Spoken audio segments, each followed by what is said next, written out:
onboarding in most businesses is logistics and housekeeping. It's not relationship building. And we try and tell everybody everything that we can think of right in the beginning so that they have all this information at their fingertips. And what does it do? It adds a friction point.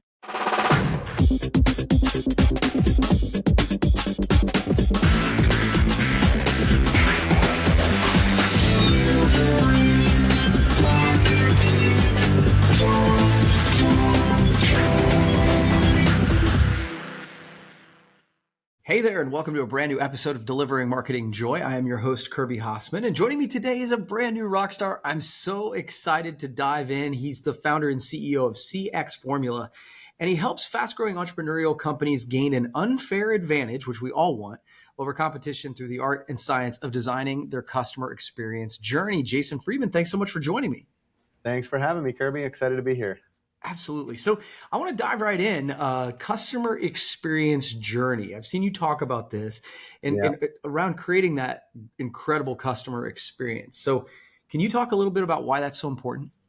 Yeah, absolutely. And you know, it's funny. I've been talking about this for about 30 years now. And every time I talk about it, and it's been, I don't know how many hundreds of thousands at this point, I say it's more important today than it ever has been before. And every time I say it, it's more true. Yeah. And so, you know, here's the thing. We want customers to be loyal. We want customers for life. We want lifetime value. We want customers to kind of rave about us, return to buy more products, renew their subscriptions, and ultimately, we want them to recruit other people to come to our business. We call that the R for result, you know, rave, return, renew, and recruit. Mm-hmm. And that happens as a result of the experiences they have working with us, right? It just makes sense. And so what happens as a customer first discovers and goes all the way through the end of that experience where they've loved you and they want to go and ascend to the next thing you have or buy another product, that is the journey that they're on, right? And that's what we refer to as the journey. Now, no matter whether you've designed it or they just have one, they're having one, right? No matter what, they're having a journey. So we believe that you should do it by design, not by default. That's the bottom line, right? And so the better it is, the more likely they are to get the results that you wanted, enjoy the products, leave positive reviews, tell other people about it, and ultimately refer other people into your business. And it's unfortunately not front and center with most business owners today. Yeah. No, I totally agree with this. It is one of those things that I think we spend so much time on the front end trying to get the customer that we don't always intentionally design what happens after we actually sell them something.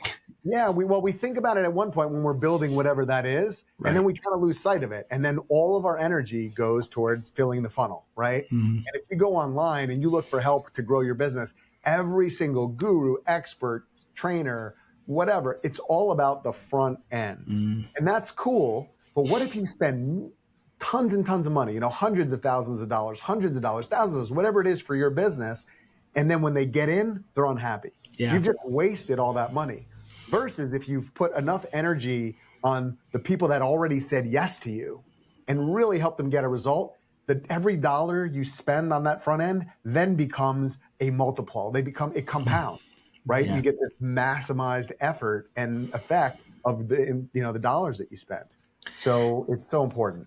Yeah, you're preaching the choir on this one, Jason. I totally agree. Yeah. It is the thing. I mean, when you look at it, it's harder to convert people who've never done business with you too. Like we lose sight of those repeat customers and how valuable they can be to our business.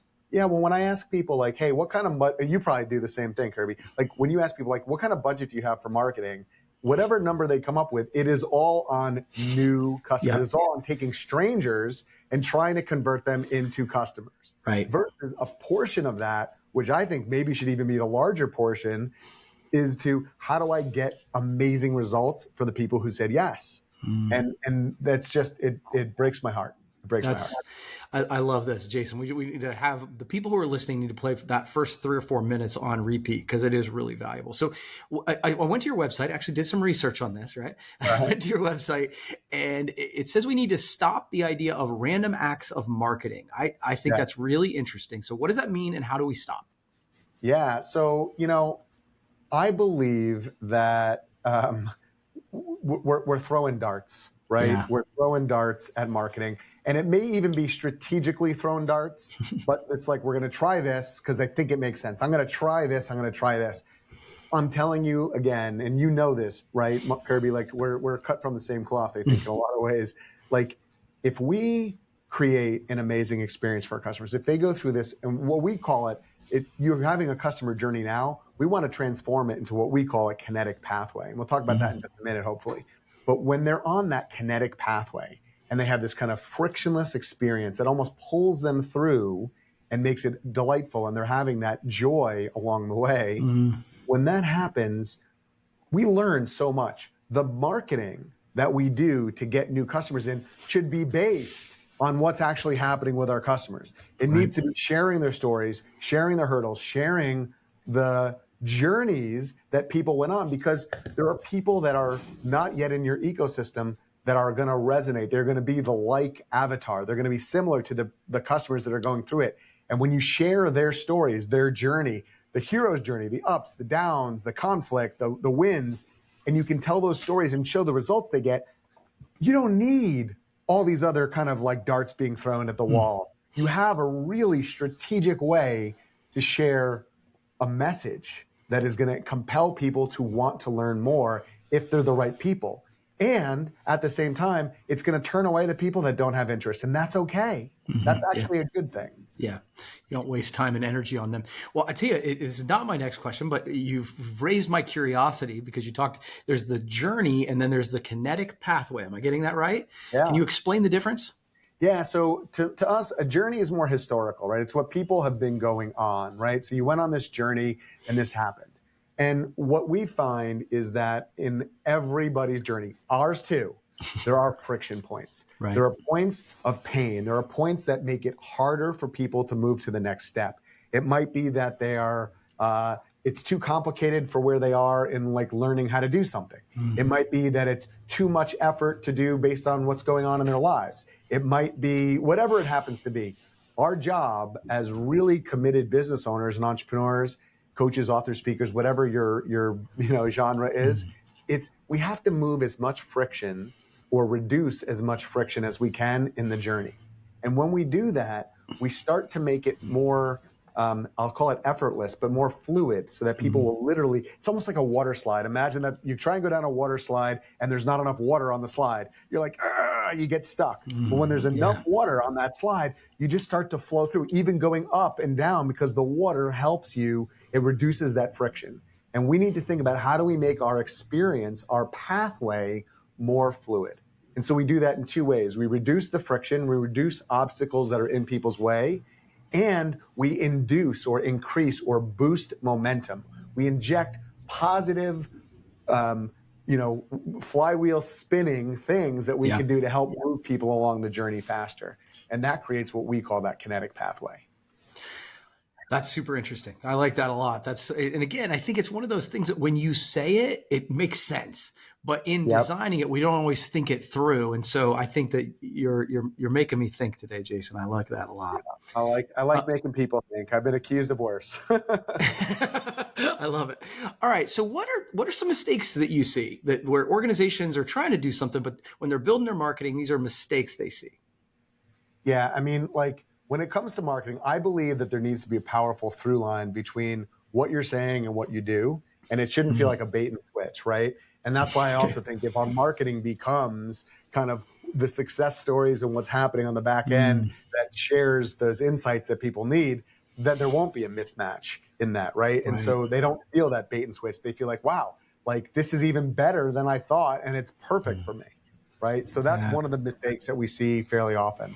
Another mistake that we see is really bad, I'll call it onboarding, right? So like onboarding is like, what I believe it is it's the transition of relationship. And that's how do we acclimate people to understanding what that relationship is and how it works without overwhelming, overloading, and pummeling them, right? They when people first say yes to you, they have made an intention. They have an intention to do something, to work with you, to buy your program, to use your product, but they haven't yet committed. Even if they signed a contract, they're not yet committed. And so what our job is in that beginning is to really get them to commit.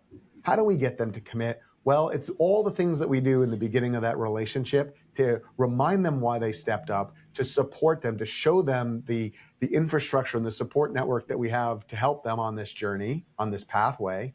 And ultimately, the biggest mistake I see people make is that onboarding in most businesses is logistics and housekeeping. It's not relationship building. And we try and tell everybody everything that we can think of right in the beginning so that they have all this information at their fingertips. And what does it do? It adds a friction point. It's overwhelmed. It's too much. And it's like, what did I get myself into versus, oh my gosh, I'm so glad that I'm here. Yeah. And so I think the first thing that people should really do is when you're coming into a new relationship with someone, whether it's a personal relationship you're dating, you don't tell them about every bad relationship you've ever had on the first date. Otherwise, they're out, right? Yeah. You don't tell them about what you plan to do with them for the next 6 months or they're out. It's no different when they join your business, they join a product, service, whatever. They don't need all that. What do they need to get value right this minute and not one bit more? I like that. This is great, Jason. Okay. Final question for you. Yes, what's something that you coach? Because obviously you're working with people all the time. What's something you coach people to start doing today to improve their business? Yeah. I'll be honest with you. This is going to sound really simplistic. But I think simple is good sometimes, right? Yeah. I had a mentor of mine. Her name's Ann Wilson. She used to say, boring is beautiful. In business, boring is beautiful, right? And so here's the thing. I think as business owners, there was a time when we thought we really understood what results we wanted for our clients with each product that we sell, each service that we sell. And we don't often really know what that looks like to the customer. What results do they want? So I have a trick, if you'll call it. I have a thing that we teach in our program, and I call this the ideal customer script. And what I want you to do is to try doing this. What I want you to do is pretend you're your customer, right? I'm a recovering theater nerd. I was always in theater and such. And so I bring a lot of theater in the program in ways that I think are really helpful. So I want you to pretend you're going to play your character, your customer on stage. I want you to be in character.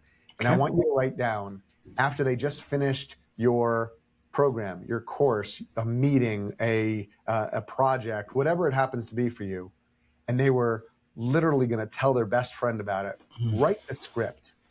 As juicy words as you can come up with, really write what they would say. Like, oh my gosh, I was scared when I started, but they took me by the hand. Like literally I logged into their program and it was amazing. Like I didn't get overwhelmed by X, Y, and Z. I felt understood.